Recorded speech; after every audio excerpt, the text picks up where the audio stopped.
पिछले एपिसोड में हमने देखा था कि वांग ने अपने हेवनली पर्ल की पावर को उस क्रैक के बाहर करना शुरू कर दिया था ताकि वहां से डिसाइबल अट्रैक्ट होके यहाँ पर आ सके, जिसके बाद वांग उनकी मदद से उस क्रैक के बाहर निकल कर आ जाएगा। तब वहां पर दो डिसाइबल उस पावर के लिए फाइट करना शुरू कर देते हैं, जिसके बाद यहाँ से ये एपिसोड शुरू होता है। तो इस एपिसोड की शुरुआत में वो दोनों डिसाइबल वांग के हेवनली पर्ल की पावर को छीनने के लिए फाइट कर रहे होते हैं। तब वहां पर उनका एक एल्डर भी आ जाता है जिसने उन्हें यहाँ पर लेकर आया था। अब वो आते ही उन दोनों को फाइट खत्म कर देने कह देता है, लेकिन वो दोनों तो फाइट रोकने का नाम ही नहीं ले रहे थे। तब वो एल्डर उन दोनों में से एक डिसाइबल जो कि उसका ही अच्छा दोस्त था उससे कहता है, पहले तुमने इस पावर को देखा था तो ये तुम्हारी है, अगर दूसरा वाला डिसाइबल तुमसे इसे छीनने की कोशिश करता है तो उसे मैं भी नहीं छोड़ूंगा। ये सुनकर तो दूसरा वाला डिसाइबल काफी ज्यादा गुस्सा हो जाता है और फिर वो अपनी पावर्स का इस्तेमाल करते हुए उस डिसाइबल के ऊपर अटैक करना शुरू कर देता है। ये देखकर दूसरा वाला डिसाइबल भी अपनी पावर्स को एक्टिवेट कर लेता है और दोबारा से दोनों के बीच फाइट शुरू हो जाती है। लेकिन इस फाइट में पहले वाला डिसाइबल वांग की पावर को लेकर वहां से भागना शुरू कर देता है, लेकिन जैसे वो थोड़ी दूर आता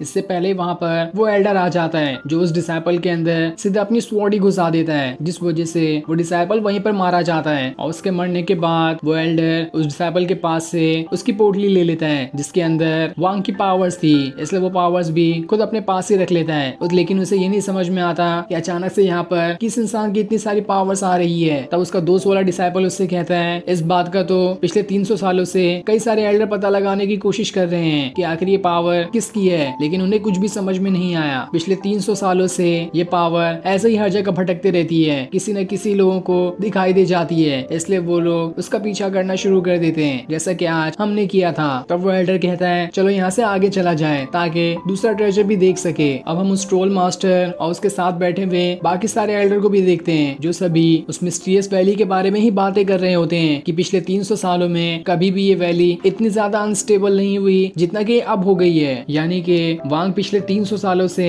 अपने पर्ल की पावर की मदद से लोगों को अट्रैक्ट कर रहा है ताकि यहाँ पर कोई आए और उसे वहां से बाहर निकलने में मदद कर सके, लेकिन 300 सालों से वो नाकाम ही होते जा रहा है। तब ट्रोल मास्टर बाकी एल्डर से कहता है, तुम लोगों को टेंशन लेने की जरूरत नहीं है, मैं तो 300 साल पहले ही उस मिस्टीरियस वैली के अंदर गया था, तब तो वहां पर सब कुछ ठीक था, तो अचानक से ऐसा कैसे हो गया। लेकिन तब एक फीमेल मास्टर उस ट्रोल मास्टर से कहती है, उस मिस्टीरियस वैली के अंदर सिर्फ फाउंडेशन लेवल के बंदे ही जा सकते थे और तुम्हारे जैसे भैंस इंसान ने अंदर जाकर गलती कर दी, इसलिए वो अनस्टेबल हो गया होगा। ये सुनकर तो उस ट्रोल मास्टर को भी गुस्सा आ जाता है, लेकिन वो यहाँ पर कुछ भी नहीं करता। तब एक एल्डर कहता है, पिछले कई सालों से कई सारे मॉन्क अंदर जाकर मिस्टीरियस वैली के अंदर जितनी भी बेकार चीजें हैं उन सभी को ठीक कर रहे हैं, लेकिन हर बार उनकी यही शिकायत होती है कि उन्हें हर जगह किसी न किसी इंसान की डिवाइन पावर्स दिखाई देती है। उन्हें तो समझ में नहीं आता कि आखिर ये किसकी हो सकती है, और वो डिवाइन पावर लोगों को अट्रैक्ट करते जाती है। साथ ही वो एक नहीं हजारों और लाखों की तादाद में है। काफी सारे लोगों को हमने भेजा ताकि पता लगा सके कि आखिर वो कहाँ से आ रहा है, लेकिन अभी तक हमें कोई भी ठीक तरह से जवाब नहीं मिला। जिस पर ट्रोल मास्टर कहता है, अरे ऐसा कुछ भी नहीं है, उस मिस्टीरियस वैली के अंदर तो ना ही कोई जा सकता है और ना ही ठीक तरह से कोई बाहर आ सकता है, तो ऐसा कौन वहाँ पर कुछ गड़बड़ी करने जाएगा, तुम लोग बिला वजह ही टेंशन ले रहे हो। तब फीमेल मास्टर कहती है, हमें 6 लेवल कल्टीवेशन कंट्री के लोगों से कहना चाहिए ताकि वो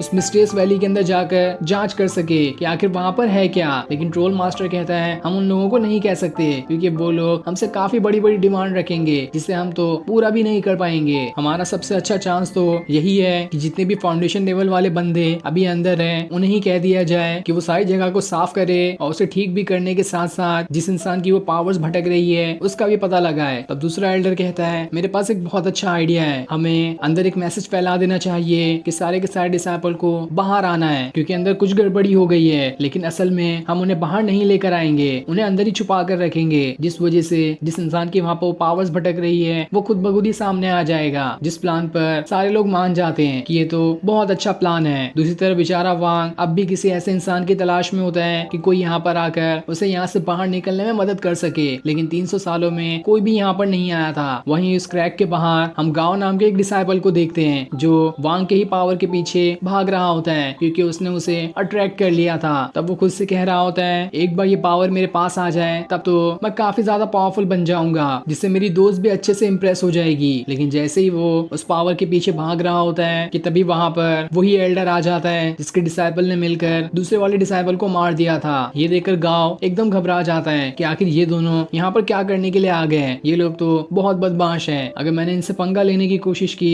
तो ये मेरी जान भी ले सकते हैं, इसलिए मुझे कैसे भी करके यहाँ से बचकर निकलना होगा। तब वेल्डर उससे कहता है क्या ये पावर तुम्हें अट्रैक्ट कर रही थी, क्या इस पे तुम्हारा नाम लिखा है? पर गांव कहता है अरे नहीं नहीं, ऐसी कोई बात नहीं है, ये मेरी पावर तो है ही नहीं, मैं तो अनजाने में यहाँ पर आ गया था, अगर आप इसे रखना चाहते हैं तो रख सकते हैं, अब मैं यहाँ से जा रहा हूँ। तब वेल्डर उससे कहता है अरे इतनी भी जल्दी क्या है, बताओ तुम्हारे पास और कौन कौन सी कीमती चीजें हैं। तब वो गांव अपनी स्वॉर्ड भी उसे दे देता है, लेकिन वो स्वॉर्ड उतनी ज्यादा पावरफुल उस एल्डर को नहीं लग रही थी, लेकिन तब भी वो उसे अपने बैग के अंदर भर लेता है। तब गांव अपनी पोटली भी उस डिसाइपल को दे देता है और उस पोटली के अंदर उसने पिछले कई सालों में जो भी ट्रेजर यहाँ पर जमा किए थे वो सारी चीजें उसके अंदर होती है, जिसे देने के बाद वो उनसे कहता है अब तो आप मुझे यहाँ से जाने दो, क्योंकि अब तो मेरे पास कुछ भी ऐसा नहीं बचा जिसे मैं आपको दे सकूं। तब ये सुनकर वो वाला डिसाइपल तो गांव से कहता है ठीक है तुम अब यहाँ से जा सकते हो, लेकिन जैसे गांव थोड़ी दूर आता है वो एल्डर उस पर भी अटैक करके उसके अंदर अपनी स्वॉर्ड घुसा देता है। इसके बाद वो अपने डिसाइपल के साथ वहां से जाने लगता है। साथ ही वो अपने डिसाइपल से कहता है तुम तो बहुत नर्म दिल निकले, ऐसे ही अगर सबकी जान बख्शते जाओगे तो इससे तुम्हें बाद में खतरा हो सकता है, इसलिए कभी भी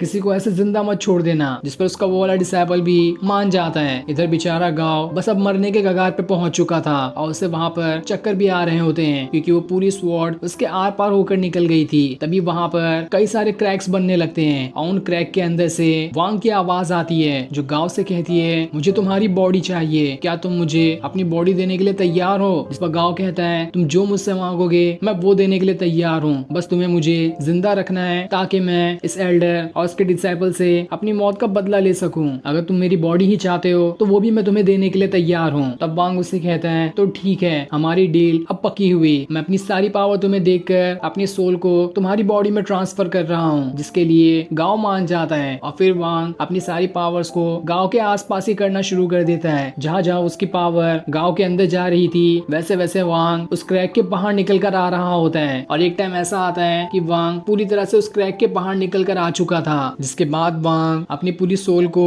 गांव की बॉडी के अंदर ही ट्रांसफर करने की कोशिश करने लगता है, क्योंकि उसके पास वैसे भी कोई फिजिकल बॉडी नहीं थी। उसकी सोल को किसी ऐसी बॉडी की तलाश थी जिसके अंदर वो रह सके, और उसने यहाँ पर गांव को ही चुना क्योंकि गांव ने उसकी डील मान ली थी और वैसे भी उस टाइम वो मरने ही वाला था, जिस वजह से अब देखते ही देखते वहाँ पर काफी ज्यादा ऑरा फैल जाता है और वांग की पूरी पावर गांव के आसपास घूमने लगती है, जो सभी के सभी धीरे धीरे करते हुए गांव की बॉडी में समाना शुरू कर देती है। और उसकी सारी नसों के अंदर अब वांग की ही पावर दौड़ रही थी, जिस वजह से अब वांग की सोल पूरी तरह से गांव की बॉडी के अंदर समा जाती है और इस तरह से गांव अब वांग में बदल जाता है। और ये वाला लुक तो वांग का काफी बढ़िया लग रहा था, क्योंकि ये बहुत ही अच्छा एटीट्यूड वाला लुक होता है। जिसके बाद वांग अपनी पावर्स को एक्टिवेट करते हुए फूजियान से कहता है देख लेना, मैं तुम्हारे पास वापस आ रहा हूँ, क्योंकि मैं फिर से जिंदा हो चुका हूँ तुम्हें मारने के लिए। और फिर वो पूरी मिस्टीरियस वैली के अंदर जहाँ जहाँ भी अपनी उसने पर्ल की पावर को फेंका था वो उन सभी को दोबारा कलेक्ट करना शुरू कर देता है, क्योंकि उसकी पर्ल की पावर वैसे ही थोड़ी किसी को दे सकता था। इसके बाद वो सारी पावर दोबारा से वांग के पास आ जाती है और फिर ये सीन दिखाते ही ये एपिसोड यहीं पर एंड हो जाता है। Thanks for watching.